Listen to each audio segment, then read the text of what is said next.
ayaw na sa atin, hayaan na lang natin. Kapag gusto na niyang umalis, hayaan mo nang umalis. Kapag gusto na niyang bitawan ka, hayaan mo na lang siyang mawala. Oo, alam ko mahirap kasi mahal mo pa.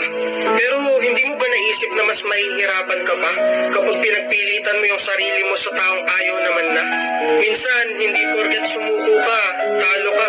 Minsan, sumusuko tayo kasi alam natin yun ang tama. Mali naman na kasing ipagsiksikan pa yung sarili mo sa taong pilit kang tinutulak papalayo. Hindi ka dapat magmakawa na wag siyang mawala.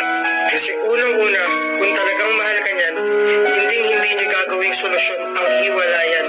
Kaya ikaw, kung alam mong isa mo na lang lumalaban para sa relasyong akala mo'y walang hangganan, kung alam mong ikaw na lang yung nagmamahal sa inyong dalawa, huwag mo lang hayaan yung sarili mo na magmukha pang tanga.